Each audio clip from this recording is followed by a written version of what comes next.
Morning, everybody. Just going to give it a second for all the attendees to get filed into the Zoom room. We'll be getting started just shortly.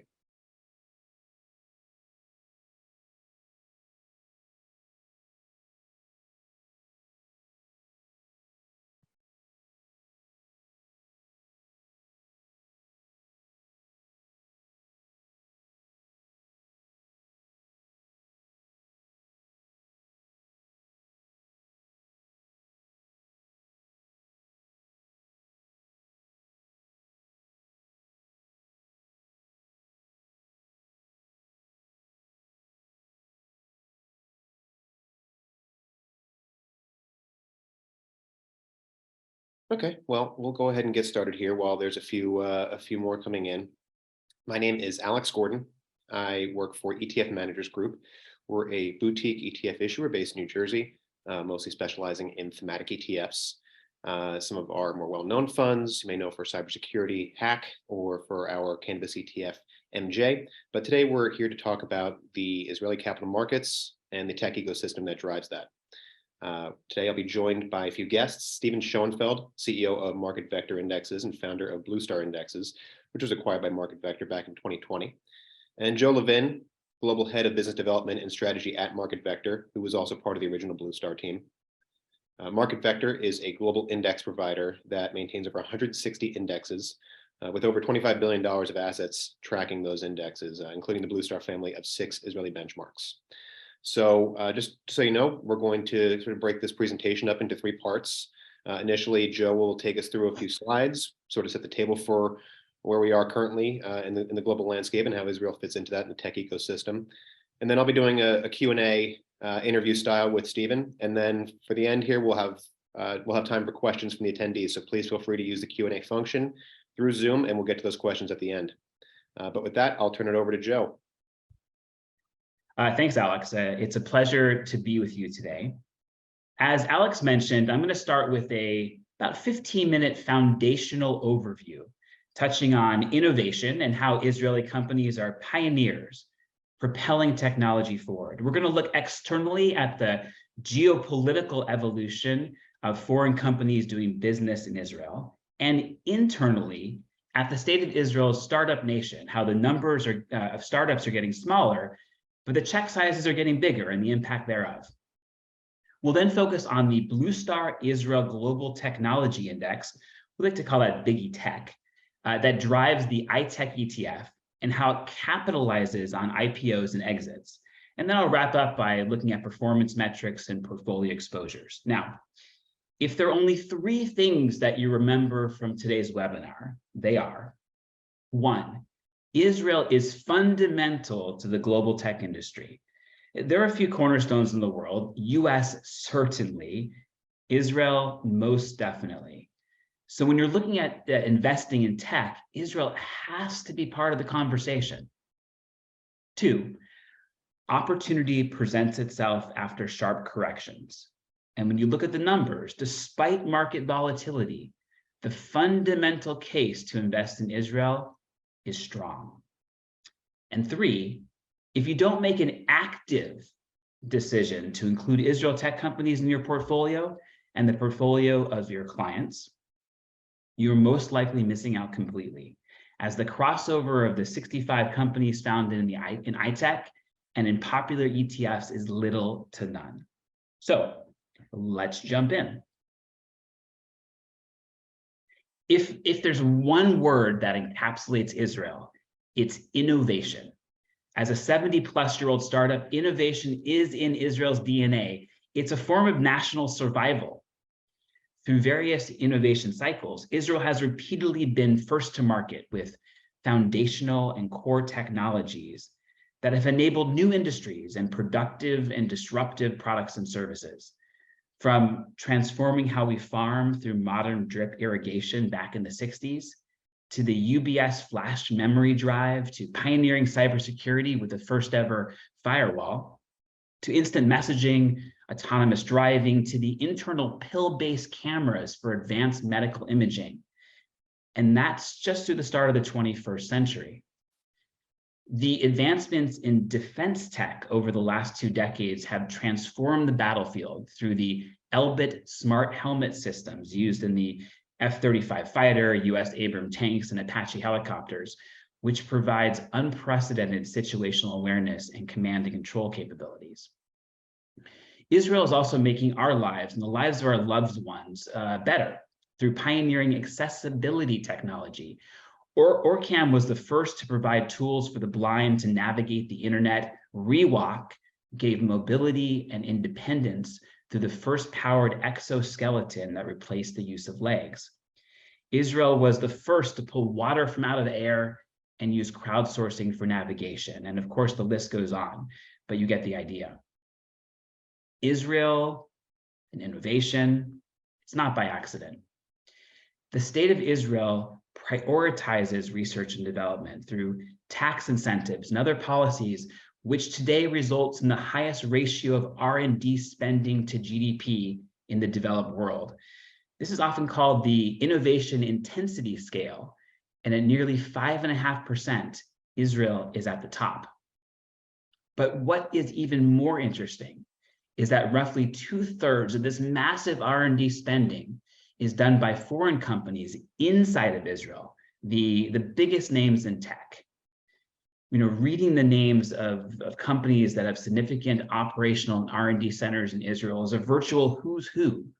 According to the Blue Star 2022 Global Equity Israel Exposure Dataset that tracks global companies that have a material connection within Israel, there are over 422. That's up from 375 just 2 years earlier. There's a reason IBM became the first official tech company operating in Israel back in 1950, just 2 years after Israeli independence. And there's a reason Intel is the largest employer in Israel with more than 14,000 employees. And there's a reason all the names you see on this page have significantly invested in R&D centers throughout the state. These global corporations are looking to mine Israel's biggest natural talent, its human resource talent. And what's been created are these various technology hubs within the state. And you can see on the right, Tel Aviv is software focused. Down south in Beersheba, it's all about cybersecurity with its close proximity to military bases. The Negev desert is being completely transformed into a global cybersecurity hub. In the north, you'll find food tech, agri-tech, and water technology. And even Jerusalem, that bedrock of history, is pushing the world forward in autonomous driving, IoT, and 5G. These technology hubs are also the perfect incubators for startups, whether it's folks leaving major tech companies to start their own, or the countless stories of post-army entrepreneurship, where serving in intelligence and cybersecurity units are akin to getting into Harvard, MIT, or UCLA for those of us who grew up in SoCal. Tel Aviv now has the highest number of startups per capita in the world and has been a global leader in startups over the last 2 decades. There is no doubt why Israel earned the nickname that everyone knows, the startup nation. At the beginning, Israeli startups were often strapped for cash and looking for the first good exit opportunity, which led to serial entrepreneurship. Start a company, if it failed, start again. If you sold it, start again, sort of rinse, wash, repeat. Startup founders would take an early exit. Hey, a few $1 million was life-changing. Then the companies and checks started getting bigger. 50 turned into 100, then 300, 500 million. Then Google acquired Waze for 1.1 billion back in 2013, which was an inflection point, inspiring Israelis to aim even higher. And you can see this change in mentality in the numbers. What you're looking at are the number of new companies founded in Israel during the last decade, ending in 2020. As you can see in this chart, it peaked in 2014, just above 1,400. Since then, however, the number of new companies has declined significantly. And this trend has persisted throughout the COVID pandemic, with the numbers continuing to decline. So why is this? Is Israel losing its edge? First of all, there's still over 6,000 of them, so don't get too worried. And although this downward trend might look concerning on the surface, it actually indicates something very positive about the tech ecosystem and Israel's startup culture. Chief amongst them is that founders, many of whom have already had successful smaller exits, are sticking with their companies longer, have greater financial support and backing from investors, and are thereby incentivized to stay, grow their teams, and scale. And just look at the massive amount of VC and private equity funding pouring into Israel, enabling this growth. This chart breaks down by the funding by rounds. You can see that the amount of money being invested into Israeli companies has grown exponentially over the last few years. The Israel Innovation Authority and IBC pegged the 2021 amount at $26.6 billion, a $15.2 billion increase over 2020. This is nothing short of tremendous. But what you don't see yet on this chart is that through the third quarter of 2022, this year, Israeli startups added an additional 13.1 billion, which is already higher than 2020 levels, but of course, off pace from last year's by about 30%. Still not too bad considering the market environment. You can also see that the amount of later stage funding has skyrocketed, further proof that companies are staying private longer and raising more money in search of their unicorn IPO. And speaking of unicorns, it's estimated that the number of newly minted unicorns in 2021 exceeded the last 2 years combined, 48. 48 Israeli startups reached unicorn status in 2021 alone. 16 joined the $1 billion club in 2020. Now, all of this is leading to an ecosystem where more Israeli tech companies are poised to enter the public markets and are doing so at notable valuations. Now, I'm just going to pause to further emphasize this inflection point. Israel has officially gone from being the startup nation to the scale-up nation. And this is what it looks like. On this slide, I've just taken the technology hubs shown earlier and populated them with Israeli public companies operating in the space. Now, Stephen and I have been using some version of this chart for almost 10 years. We've had to update it more in the last 3 years than the 7 prior. And it's not just that the number of new companies have grown, but these companies, due to their size and market position, are now recognizable names, leaders in their respective fields. It used to be folks would have only heard of, let's say, Checkpoint, but now we have Fiverr, Lemonade, Outbrain, Payoneer, Wix, JFrog, just to name a few. And this is great for ITEQ investors, and let me explain why. Here are some of the new companies that we added to the Big ITEQ index over the last couple of years. Outbrain, an advertising-led recommendation platform. Riskified, a behavioral analysis and machine learning SaaS company designed to detect and prevent fraud. Monday.com, a cloud-based platform that allows companies to create their own applications and work management software. Now, who and where the next IPO will be, only time will tell.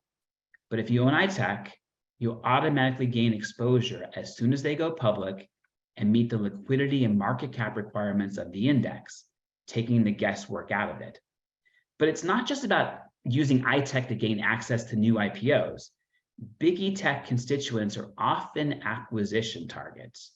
And what we're showing here are some of the exits Big ITEQ had in the last 5 years. The 1-year pre-acquisition performance, the 1-day jump in price when the acquisition was announced, and the total 1-year return through the acquisition and the deal value on the right in green. Now, you'll notice a number of names, including Mobileye, which IPO'd in 2014. Big ITEQ included it in the index by the end of that calendar year. It then grew organically to be the largest holding in the portfolio just as it was acquired in March of 2017. Also note, not shown yet on this list, is Intel's announced acquisition earlier this year of Tower Semiconductor, $5.4 billion, which is yet to close. When you look at all this, you can see why we like to say that Big ETEQ is the entrance and exit index, capturing two important inflection points for investors. And we pull back the lens to look at the ITEQ portfolio thematically. You can see it's forward-looking and very broad. Just think for a moment. What will the world look like in 5, 10, 15 years? How many of you believe big data, artificial intelligence, and automation will play a more important role in our lives and in IT enterprise spending? How about cybersecurity and defense, semiconductor manufacturing, autonomous driving? Also note, Big ETEQ provides exposure to sectors not typically found in traditional technology indexes like biotech and medical devices, as well as clean tech and water technology. The reason for being so broad is that the index was designed to capture a more holistic footprint of Israeli innovation. So when you look at this on whole, I would posit these are the themes you want in your portfolio, and this is where Israel is excelling. Now, as we turn towards performance, what you're looking at are 5-year index returns since the third quarter of 2017. Note, the last 12 months have been a difficult period for technology and the markets in general, and Big ETEQ's returns reflect that. 2, when you pull back the lens a bit, Big ETEQ annualized just shy of 8% over the last 5 years. Notice how it accelerated from the lows of 2020 and significantly led through the recovery. And while the volatility to the downside has been the storyline the last 12 months, Big ETEQ's underlying fundamentals are compelling, especially compared to other tech indexes. So what you're looking at here is the price to sales ratio, Israel Tech in purple, and the ETF that tracks the S&P Global 1200 Tech Index is in gray. Similar to 2018, 19, and most of 2020, when Big ETEQ was outperforming as shown on the last chart, Big ETEQ is once again lower on a relative basis. The purple line is below the gray, and the valuations have contracted more since their peak. Big ETEQ down 35% versus 14%, meaning the current drawdown reflects a higher discount, growth at a reasonable price. Popular line of thinking, that most of 2020, 2021 was spent in a Fed-induced bubble in the equity markets. Now that PS ratios have dropped significantly, much of the air has been sucked out of this bubble from a valuation perspective. And the last point I want to make is to echo what I said in the very beginning. If you don't make an active decision to include Israel Tech in your portfolio, you're most likely missing it. You're certainly not getting it from the standard global tech benchmarks. And without getting into the nerdy weeds of index construction, let's just say these companies are hard to capture all in one place. They are distinctly Israeli, listed globally, and transforming our future. And I know we have some participants from Israel on the webinar, so I'll point out that less than 30% of Israeli tech stocks are listed in Tel Aviv. We've been so gratified to see that more Israeli institutions have adopted Big ETEQ as a benchmark or investment vehicle to get full coverage of the Israeli tech universe. And that's why we created the Big ETEQ index. And whether you access it through a product listed in Tel Aviv or through the ITEQ ETF on the New York Stock Exchange, this innovative part of the global tech ecosystem should play a key part in your portfolio. And with that, I'll turn it back over to Alex.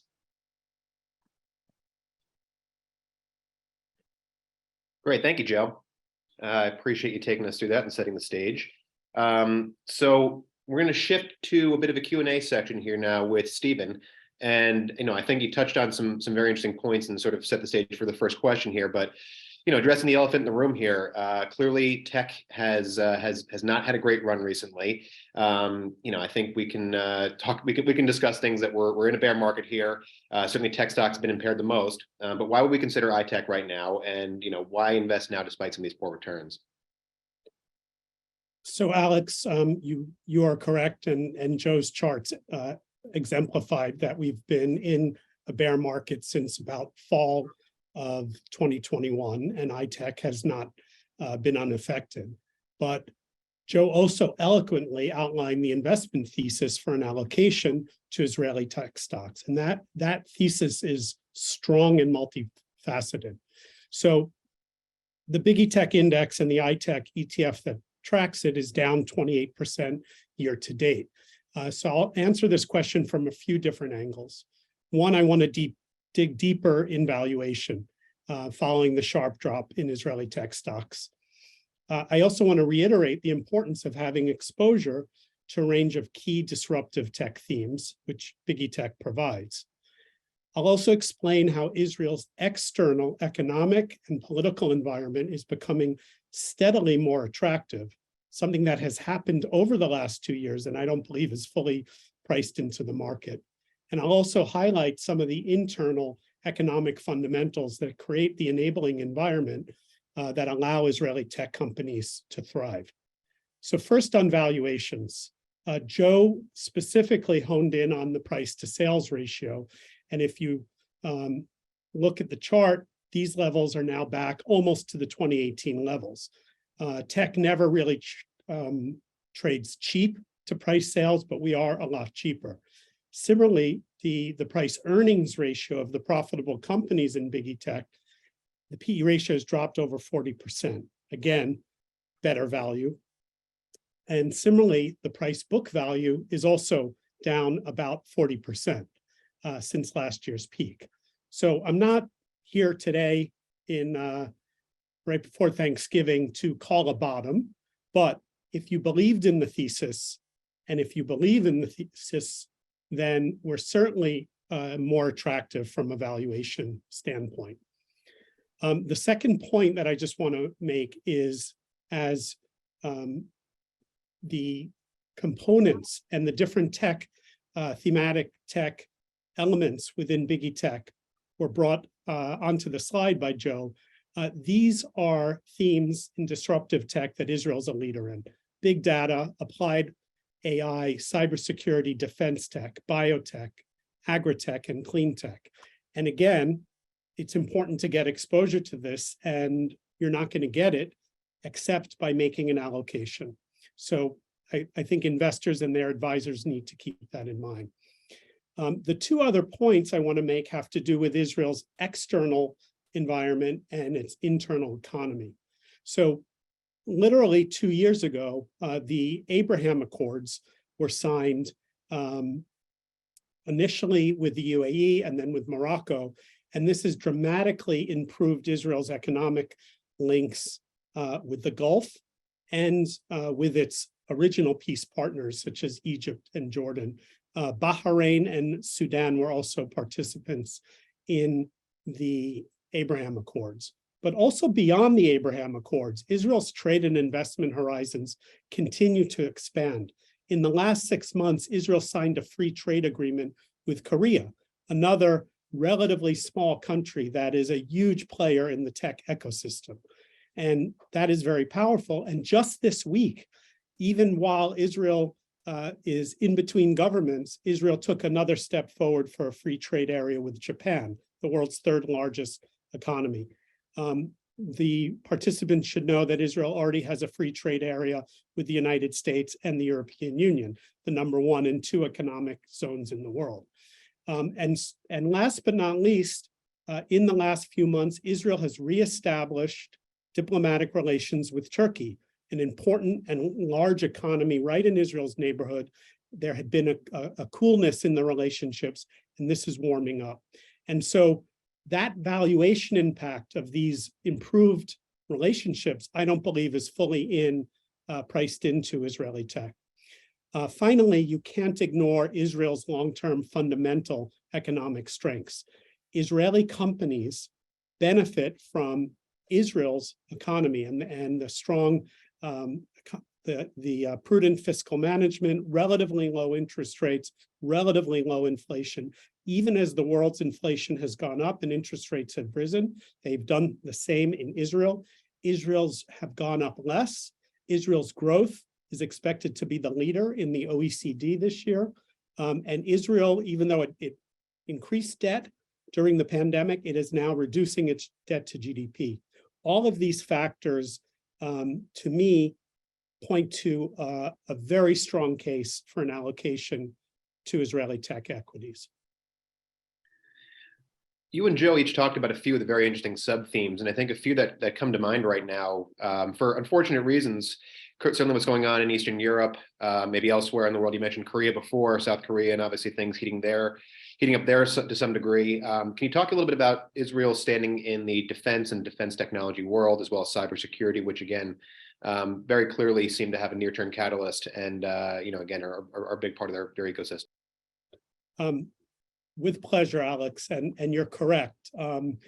Global defense spending, both out of Europe, which is transformationally shifting to higher spending levels, but also in Asia, with tension between China and Taiwan, and ongoing tension between North Korea and South Korea and its allies, is driving expectations of dramatically increased defense spending. Elbit Systems, which is Israel's leading defense, private defense company, is benefiting in a myriad of ways. Now, Joe talked about the revolutionary technology behind Elbit's smart helmets, which is now even being kind of civilianized and is starting to be deployed for civilian commercial aircraft pilots. I just saw a video on that. It's incredible. But the products that are literally flying off the shelves at Elbit are its world's leadership in unmanned aerial vehicles, small drones, including tiny drones that could navigate within buildings for counterterrorism, to drones that have the wingspan of a 737 and can stay in the air for 18 hours. Customers around the world are cutting deals with Elbit for this technology. But Elbit has used some of this same technology and applied it to land vehicles to save troops' lives, to enable unmanned land vehicles to man borders and lead the charge in patrols, and is a leader in naval systems. Unmanned boats that can, again, without risking crew, do surveillance in dangerous waters, and even underwater unmanned systems. And so if you think of Israel's security challenges and all that it's dealt with over the years, the demand for that expertise is off the chart. And Elbit, a major company in big tech, is benefiting from that now. You asked about cybersecurity. Joe mentioned, and his slide mentioned, Checkpoint, which literally invented the firewall. But Israel has a host of cybersecurity companies, many of them built by veterans from Israel's defense, cybersecurity, and intelligence forces. CyberArk is a major component in our index. It focuses on identity management and internal cyber protection for companies.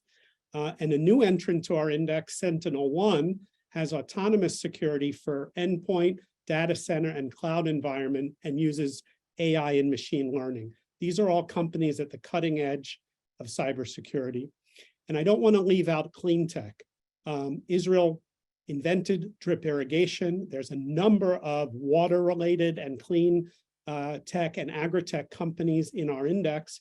But the biggest stock in the index at the moment is SolarEdge, which doesn't make solar panels. It makes solar panels more efficient, and it provides the IP and the software and the hardware to get more power or energy out of solar systems that are being deployed everywhere. So this is just a handful of the great companies in these sectors in our index. Appreciate it, and then certainly some with some near-term catalysts that are not so much off in the distant future, maybe as autonomous driving and the like. You mentioned before the Abraham Accords. Can you maybe elaborate on that a little bit further? And I think maybe some of that actually probably transitioned into the previous question. I'm sure they're interested in some of the defense technology that Israel is so well known for. Sure. So just in a couple of sentences, I could probably spend the whole webinar talking about the Abraham Accords and Israel's flourishing global diplomatic relations. But the Abraham Accords were and are a historic, paradigm-shifting set of diplomatic agreements between Israel and 4 Arab states that it previously had no formal relations with. The initial accord was with the United Arab Emirates, which includes the economic and financial powerhouses of Abu Dhabi and Dubai. The second accord was signed with Bahrain, which is a small but very wealthy emirate just off the coast of Saudi Arabia. The third was with Morocco, a very large country in the north of Africa. And I think participants would find it very interesting to know that over 10% of Israel's population is of Moroccan descent. So there's a lot of cultural ties as well. And the accords also include Sudan, which is, I'll just kindly say, a work in progress, but that part of the accord has held. But notably, these agreements, especially that with Bahrain and UAE, could not have taken place without the tacit approval of Saudi Arabia. And there's a number of areas where Israel's relations, both in aviation and in trade and technology, is developing with Saudi Arabia. So that's an important below the surface benefit of the Abraham Accords. Just to give you a little bit of context with UAE, Israel has already signed a free trade agreement with the UAE, first FTA with an Arab country. Major investment is occurring. Notably, it's not just wealthy UAE funds investing in Israel. There's an enormous amount of Israeli tech firms setting up shop in UAE, which opens up the entire Gulf to Israeli firms. And not just the Gulf, the UAE and Dubai is a hub for trade with Africa and with India and South Asia. So it's benefiting in that way. With Morocco, you have a similar set of R&D accords between Israeli and Moroccan hospitals, universities, but you also have Morocco as a gateway to Africa. So for example, just in the past month, Checkpoint opened their first office in Morocco, and that's going to let them penetrate the North African market. Finally, the Abraham Accords have given renewed life and momentum to Israel's peace agreements with Jordan and Egypt, which date back to the 80s in Egypt's case and 90s. And you've had the Negev Summit, which brings together all of the countries, and you've had some very interesting deals that include Egypt and include Jordan, most notably in a deal that combines solar panels that'll be built in Jordan, financed by the UAE, and will bring power to desalination plants in Israel that will then provide water to the Palestinian Authority and Jordan. These are the kinds of economic deals that transform the region, and I think there'll be many more like that. Wow. Okay, so there's certainly no shortage of investors, I think, reevaluating how they're gaining access to the technology market here. Can you talk about where ITEQ and Israel in general sort of fits into an allocation, fits into a portfolio, and goes alongside maybe another tech allocation as well? Yeah, with pleasure, Alex. And this is the question you, our partners at ETFMG, get asked probably the most, and one that Joe and myself and our colleagues at Market Vector get asked the most. As Joe highlighted, if you are just investing in tech passively or through regional allocations or even through global tech ETFs, you're not getting much exposure to Israel. And so if you believe in the strong investment thesis, there's three different ways we would recommend that advisors or investors consider adding Israeli tech. The first is Israel's a developed market. And yet if you look at developed markets, the United States and emerging markets, the US, even after this tech correction, is still about 26% tech. And emerging markets, after the dramatic drop in Chinese stocks and tech stocks, many of them Chinese, emerging markets is still about 20% tech. And yet developed markets outside of the US, so developed international, whether you use the World ex-US benchmark or MSCI EFA, tech is only about 8%. So if you as an advisor or an allocator are looking to balance the tech exposure in international developed with that, what you have in US and emerging, a great vehicle to do that is Israeli tech. One, because Biggie Tech covers all the key tech themes and with leading companies. And big tech companies are very active in Europe and developed Asia. And it's a very efficient and convenient way to add a few percent of technology into your developed market. The second way would be to look at your global tech allocation. As Joe pointed out, the S&P Global 1200 tech index has almost no Israeli stocks. And so if you are investing globally with a tech sleeve, adding Israeli tech, a few percent, would help ensure that you get exposure to these leading companies. Finally, as you look at ETFMG's product set with so many thematic ETFs and the growth of thematic indexing, we see a number of investors are allocating 5 or 10% to global thematic. And you can use ITEQ to get exposure within the global thematic to make sure you have good exposure to Israeli companies that, as we've demonstrated, are such key players in many of these dynamic themes. So those would be the three ways investors could consider. And of course, we at Market Vector and ETFMG are happy to have one-on-one conversations with investors to go deeper on this subject. Absolutely.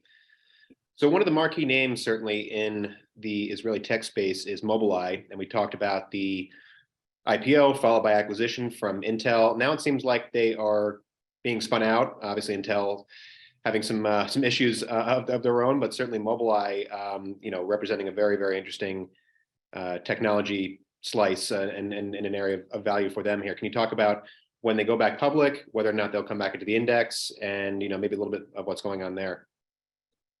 So Mobileye is one of the biggest success stories in Israeli tech of the past 10 years, really almost 15 years. It was founded in the very late 90s by an academic in Jerusalem. It grew through venture capital, and it decided not to sell out early, but go public. It went public on the NYSE in 2014, was one of Israel's biggest IPOs, and it grew substantially as a public company. It became a member of Big Tech, and you would have seen it on the chart of exits that Joe used. In 2017, Intel made its largest ever acquisition and Israel's largest ever acquisition, and acquired Mobileye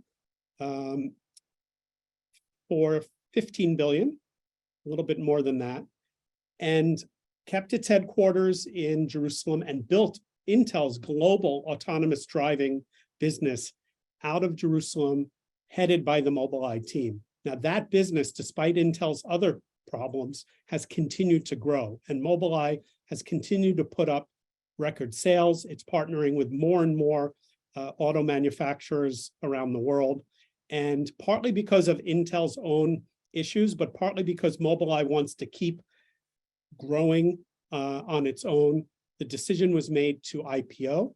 It happened last month, and it had a relatively successful IPO considering the market. It might be the biggest IPO on NASDAQ this year. The year's not over, but it has the chance of doing that. Intel still has a significant stake, but it is now a major public Israeli tech company. And this points to the Big Tech methodology. So we have rules that we established in 2013 when the index was launched. And the index was launched with a 10-year track record. So we have almost a 20-year track record. The index is regulated by the European benchmark regulations. And the way we look at the construction of indexes, we define what is Israeli. We were the first to create a rigorous definition of what is Israeli. It is an Israeli company. I don't think I'm going to surprise anyone to say that Mobileye will qualify as an Israeli company, but we also look at market cap with a minimum of 150 million. Liquidity, we want to see an average daily volume of 250,000 trading, and the index is rebalanced twice a year. So we do the review, we look if any companies no longer qualify, and we look at other companies that could potentially qualify. The result is a liquid investable index that is broad, deep, pure, and complete, and provides the best picture of what the Israeli public tech universe is.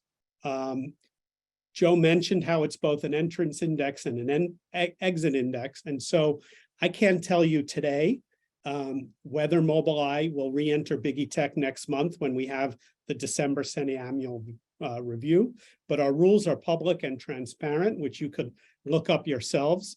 And I think most likely there's a good chance it will have a good shot at re-entering the Big ETEQ index and would become part of the ITEQ ETF. Very compliant answer. The last thing I wanted to address with you, and I think clearly has been making some of the news rounds recently, is the election. So can you talk about what that means, maybe first off with regards to the Israeli economy and how that sort of affects innovation, the tech eco space here, and some of the things we've been talking about, and how that may play through. Well, you've picked another topic that you know that I could spend a whole webinar on, and Israel's politics is anything but boring.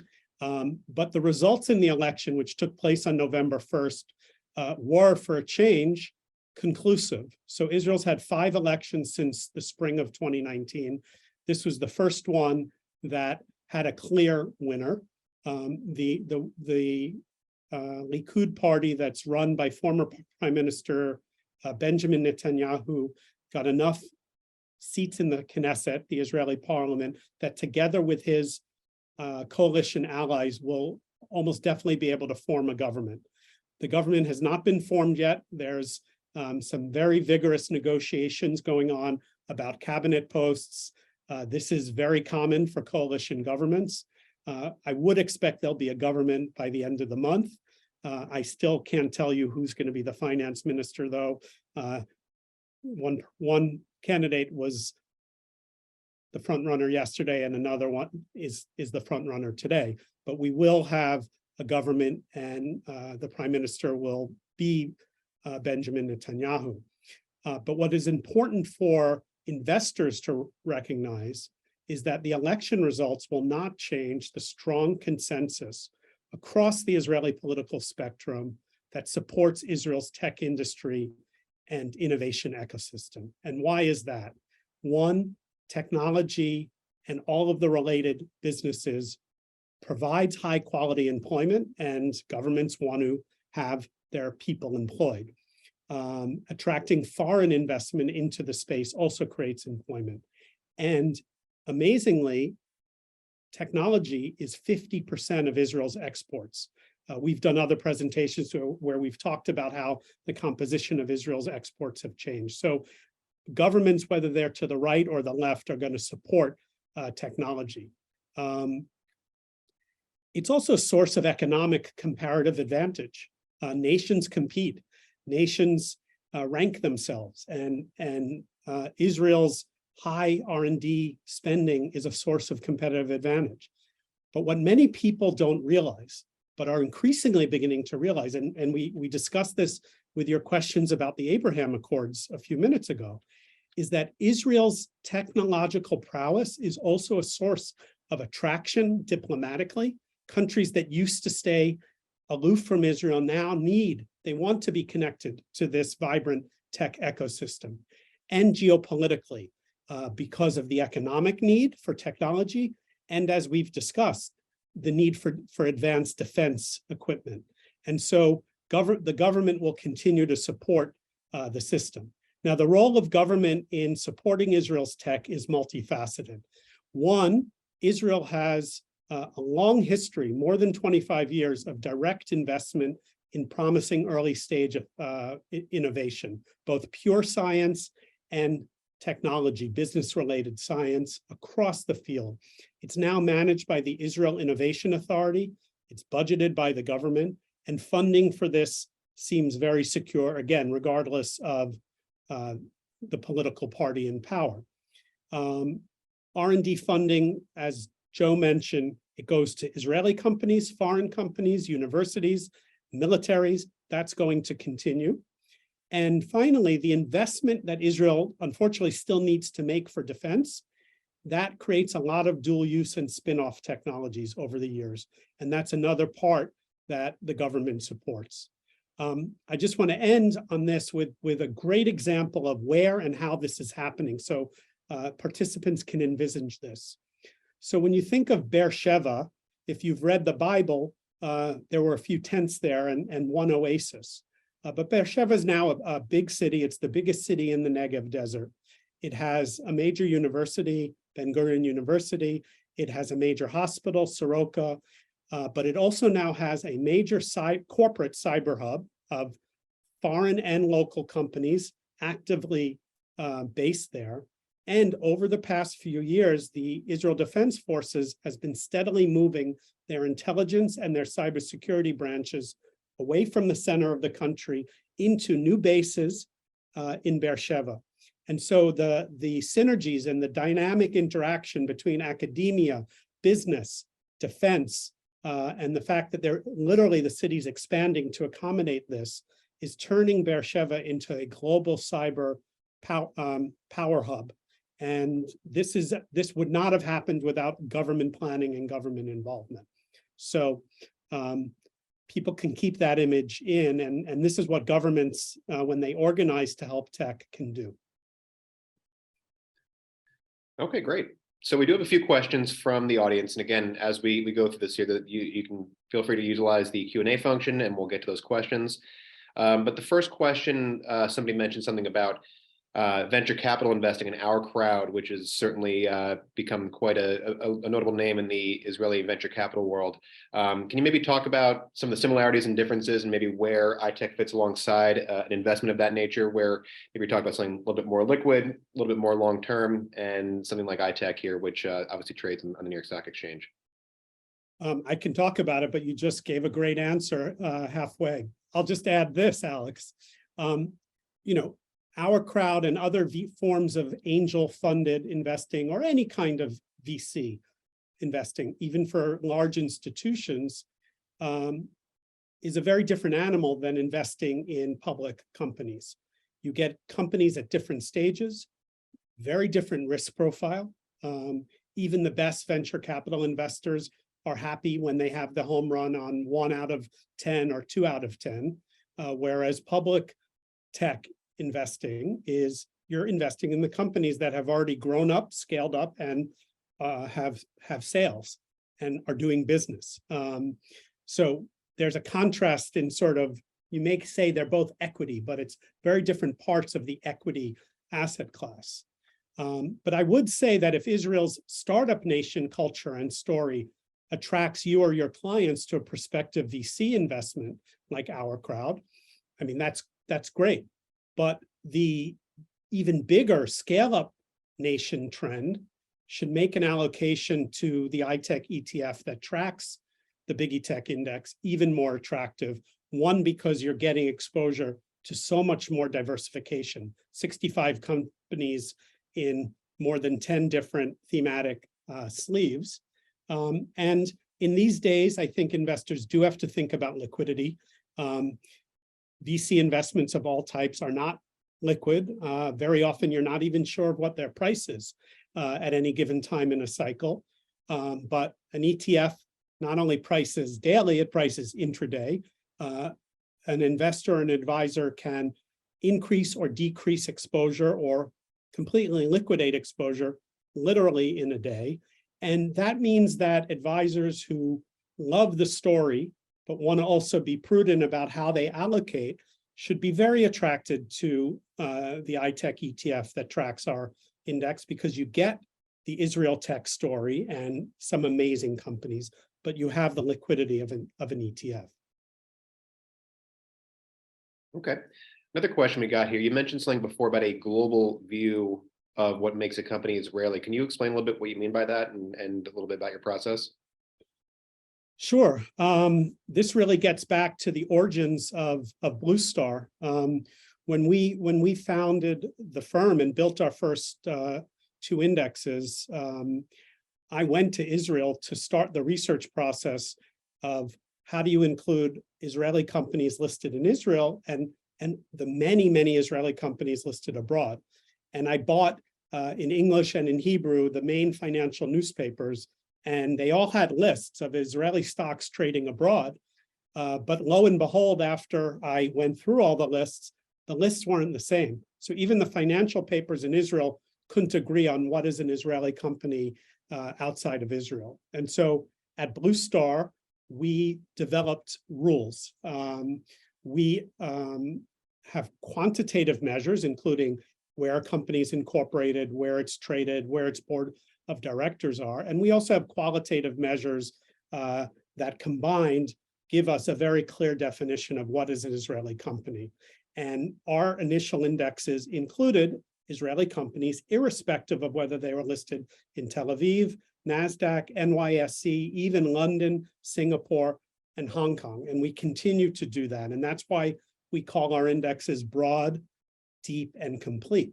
Now, we were very honored a few years later when MSCI and FTSE followed in our footsteps and added Israeli companies listed abroad to their benchmarks, but they still don't do so as comprehensively.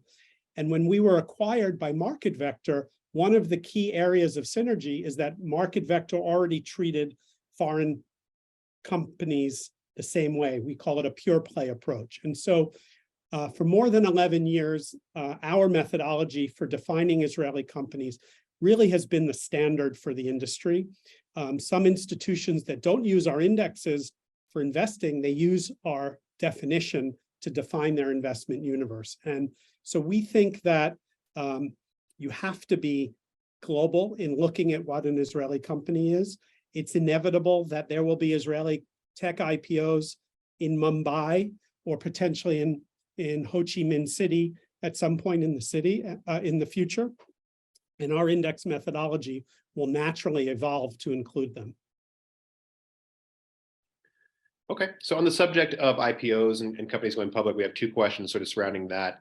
One sort of looking backward and one looking towards the future. But looking backward, do we think that maybe some of the companies that went public over the last 2 years, and clearly it's been a difficult tech market, and certainly for IPOs and for companies that went public via SPACs, do you think maybe some of those went public potentially a little bit too early, and has it been a significant drag in the portfolio? And I guess the second part of the question here to combine our other audience question is, for 2023, do we see any interesting IPOs in the horizon? Joe mentioned 48 unicorns before, so certainly a few that would potentially be up to, have their game up to snuff. So I thank whoever asked that question. It's a great one. With 2020 hindsight, you could be an index provider or an active investor, and you know that some of the companies, whether in our index or other tech indexes, went in at relatively high valuations. Now, we don't have a fast track. We don't put companies in right away. Some other indexes, including the local Israeli tech indexes, put stocks in right away. We have a seasoning period. Now, that doesn't prevent stocks going in at high valuations, but it does sometimes prevent stocks going in at the peak. And we'll continue with that. We know we're near the top of a market cycle when we're getting calls and emails saying, why isn't this stock in yet? Why isn't this stock in yet? So we're happy to be patient and let stocks earn their way into our index. But of course, in retrospect, you could take any tech index and see whether it was SPACs or even, an amazing company like SentinelOne that went public in June of 2021. It caught the peak of the tech IPO cycle, and they were very happy investors and managers at ringing the bell at the NYSE. And of course, their sign was plastered all over the front of the exchange. But we can't make that judgment. But we do feel that our twice a year rebalancing prevents some of the excesses. And over time, the best companies will continue to perform. As far as 2023, we speak a lot with our friends on the investment banking side. We have a great relationship with Jefferies, which is very active in all stages of the capital markets in Israel, and we watch the deals that they do. You've had some companies that thought they were going to IPO instead merge. You've even had some companies that went public through a SPAC, like IronSource, be acquired. So I do see a strong pipeline for 2023. What I can't tell yet is whether the capital markets themselves will be robust enough to accommodate IPOs. I know the Tel Aviv Stock Exchange has continued to have a steady stream of IPOs throughout this period, but it's been less tech and more other industries. But if we have better markets, I think there's lots of Israeli companies that will go public. Some are now considering an initial public offering, smaller size on Tel Aviv, and then planning to graduate to NYSE or NASDAQ or London. And we'll need the market conditions. But one thing I really feel confident in, and some of Joe's slides really highlighted this, is that there are great companies ready to move toward the public markets, whether it's a stair-step process or they get acquired by other companies, can't tell you. But if there are IPOs of Israeli tech companies that qualify, you will find them in the Big ETEQ index, whether it's in June of next year or December of next year or into 2024. Excellent. That's a great note to finish on. Anything else that you or Joe would like to add here for any thoughts of on the Israeli tech market? Well, first of all, I just want to thank everyone for participating, and I also want to especially thank those who asked questions. I encourage anyone with questions to follow up either with your contacts at ETFMG or at Market Vector. For the ETF, you can go to the website ITEQetf.com or ETFMG.com. For our index, you go to marketvector.com, and I would really encourage you to go on and sign up. We have a quarterly Israel review and outlook. We've been publishing this since 2012. It's free and it provides a lot of overview on the markets. And I just want to end sort of reiterating the three key points that my colleague Joe started with. Simple. Israel is a vitally important player in the global technology industry. Foreign tech companies know they must be there. So I believe it's equally essential for investors to have exposure to this dynamic area and to the very high quality Israeli tech stocks that are leading their segments.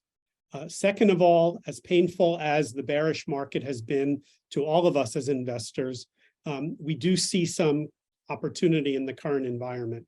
If you believe the core thesis for Israeli tech stocks, and I think you could tell from my tone of voice and that of Joe's, we certainly believe it, then the current market environment, after such a significant correction with significantly improved valuations, does provide a potentially attractive entry point. And then finally, you're not going to get Israeli tech in your other ETFs, in your other portfolios. It's very unusual because it's not in the major global tech benchmark. So one must make an active decision to allocate to a passive index or ETF. And the ITEQ ETF, which tracks the Blue Star Israel Global Technology Index, is an efficient vehicle to get such exposure. So we look forward to engaging with you by phone, by email, by text, online, and we're hoping for a good holiday season for everyone and a great 2023. You're here, absolutely. Well, thank you again to you and Joe for joining us. Thank you again for all the participants. And again, enjoy Thanksgiving to everybody. And we'll be in touch and keep everyone informed of our next round of content surrounding Israeli technology. So thanks again.